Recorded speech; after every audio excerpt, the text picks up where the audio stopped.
Good morning, good afternoon, or good evening. Whenever you are tuning in, I want to say happy Monday and welcome to our Mommy Monday tip.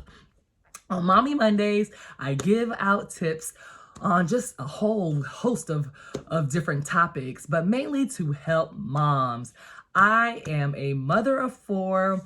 I like to say I'm a single mom, but I'm not really a single mom. So I'll say I'm a co-parenting mom because I have not done this by myself. Again, I'm a mother of four and I have children ranging from the age of 11 and a half to 21. So it's a huge age gap, but it comes with a lot of responsibilities and a lot that goes on with that. So today I am going to talk about how to help your village to help you. Does that make sense? Helping your village help you, okay? We need help, moms. We need help. We need help. We need help. And so many of us are so good at managing. We are so good at doing exactly what needs to be done for the house, for the kids, for everything else. And we barely take time out for ourselves. And of course, we hear it all the time. Take some time out. You need to have some self-care Monday, Tuesday, Wednesday, Thursday, Friday, Saturday time. Whatever the time is, we hear these things. But I know for me, sometimes it's like, yeah, okay, I can have a self-care Sunday, but then what's going to happen on Monday? What's going to happen on Saturday? So if we can establish routines, processes, and schedules and incorporate those into our lives, we can better help our village to help us.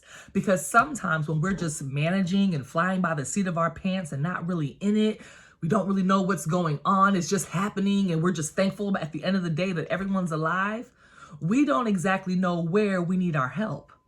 We don't know at what time of the day we need help. We don't know in what area of our life we need help. We just know it's a lot. Because it is. Because we're taking care of children, we're taking care of ourselves, and sometimes we're having to help with spouses and just all the things that we do as women, right? Not to mention going to work, if that is what you're doing. We need help. But until we understand where we need the help, we're never going to get it. We're never going to ask for it. And we're never going to take that time for ourselves because it seems like more work to explain to someone what you need help and how to help you than to just do it yourself, right? But however, that isn't good because we are going to burn out.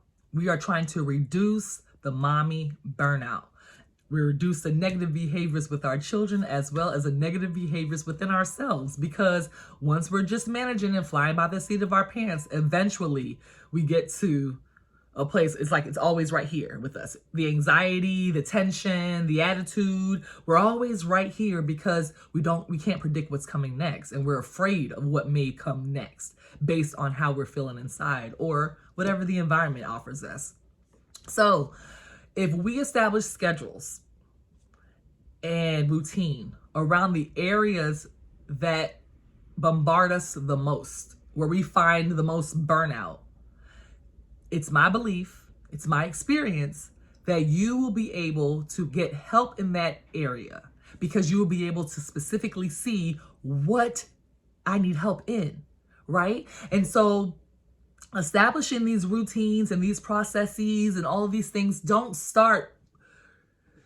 they don't just happen, is what I should say, right? It definitely doesn't look like a day at work, at home, right? It doesn't, it's not, everything is not that structured, because anything can happen throughout the day that can throw off any given task or situation. However, when we have those routines established, certain things can be predicted.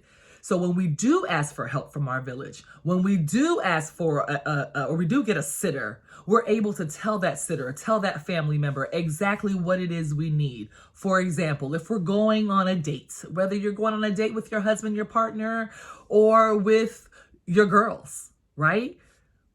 What is it going to look like when you're gone? How are your children going to step up to the plate? Are they going to know what to do? Is the caregiver, whoever is watching your children, are they going to know what to do? Are you just dropping them and like, peace, I got to go. I'll see you at 9:30. I mean, what does it look like when you are out of the house? Does your house continue to run with your children being in it? If you're not, especially if they're old enough to be in the house by themselves, are they still doing the things that are expected of them? That is the question. Because if those things are happening, then mom, heck yeah, get out there and get a break. Go on a date yourself, go to a movie, do whatever it is that you need to do, whether it's just go sit in your car for 2 hours and talk on the phone or listen to music or do a crossword puzzle. Do what you need to do, but make sure that when you're doing it, everything that you would normally be doing in that time is being taken care of. Because if not, you're going to feel like taking a break is more of a burden than it is relaxation. While you're taking a break, you're going to be thinking about what's happening at home. Oh my God, I hope Johnny knows to do this. Oh gosh, should I call? If you have those systems and those schedules and routines in order, you can actually relax during your time of relaxation, and your village will be able to keep things moving just the way you had it. Okay? So definitely we are going to need our children to be part of this, right? Our children have got to help us more. We have got to give them more responsibility. I'm talking to myself. We have got to give them more responsibility. And it doesn't mean torturing them or loading them down with all this extra. It just means making them responsible for the environment that they're in. And for us who have children that are in the home, their room. That's the first step, their room. So there needs to be, okay, let's break it down with ages, right? So if you have a child that's not even school age, or we can say like 3, 1.5, shoot, it just depends on the intellect of your child actually. But if you have a child up until the age of 5, I'll say that child can easily help out with the responsibilities in the house by picking up their toys, putting their dirty clothes in the hamper. If you have a younger infant in the house, getting the diapers and the wipes and making sure they're all stacked and they're ready to go. Helping you collect all the trash. Whatever your child is able to do, let them be a part of it. 1, it empowers them, and 2, it helps you. But it also, most of all, teaches them the routine of what is supposed to happen when laundry is being done, when the dishes are being done, when dinner is being prepared, when we're about to get laundry, take the trash out, laundry, whatever it is that you're going to do, you are preparing your child and showing them and actually engaging them in that process so that they can then take on some of that responsibility. So one less thing that you're doing is cleaning up their room. One less thing that you're doing is picking up toys and stepping on toys that you didn't play with, right? So teaching them how to pick up after themselves and not budging. Depending on their intellect and their age, give them a responsibility that they can handle and reward them for it. Make it be their little job, whether it's they get to go to the dollar store if you want to do something tangible, or they get to help with something, sit in the front seat. I mean, whatever it is, reward them, because then that gives them more motivation to do it again and less time with you having to repeat yourself. If you have a child that's school age to, let's say, middle school, elementary school to middle, now it's time to start, I'll actually say like 2nd grade. You can start implementing chores, sweeping, vacuuming, taking out the trash, pulling the trash to the curb on trash day, checking the mail.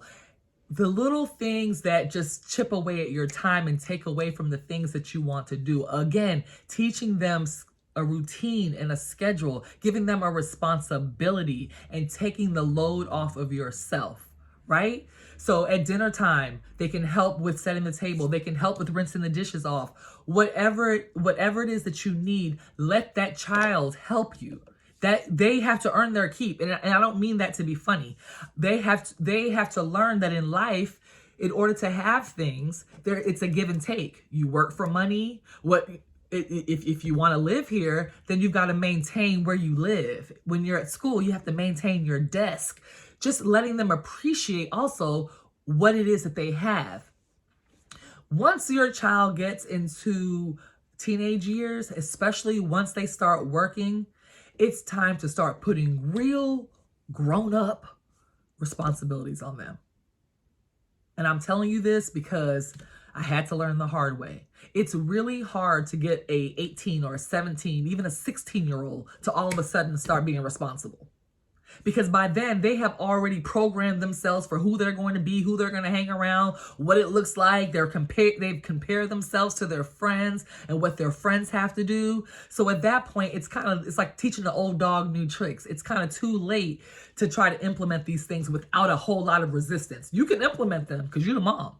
However, you will get that kickback. You're going to have that massage time in between for them to get used to their new assignments. But if we start to implement those responsibilities from the time they're young and they understand that this is a family and we all contribute, this is what it is, you can handle it, then it teaches them how to be a productive citizen. That's my favorite term, a productive citizen. It takes a lot of the pressure off of you for doing things that you don't have to do. And it also allows you to know exactly where you need help. Because if your kids are doing their part and you're doing your part and there's still something in the middle that's not getting done, that thing in the middle is where you need help. That thing in the middle is where you can now add resources or you can ask for someone. Some of us, like I said, don't have a strong village. So if you don't have a strong village, if your child's in daycare, you can ask your daycare provider, or you can ask one of the daycare assistants if they babysit on the weekends, right? And you can just get a couple of hours in. But that couple of hours is going to be meaningful because you're not going to be picking up after children. Or you won't feel guilty for being away because there's so much that needs to be done at home. Because depending on the age of your child, you have either left instructions for that person or your child knows exactly what to do. Okay? So the tip is 2 parts. The first part is about making sure that we have some type of schedule or routine happening. It doesn't have to be a schedule for every minute of the day and every hour. It depends on whatever it is that makes you comfortable. But even if it's just when we get home, whatever time we get home, this is what we do. You know, whatever time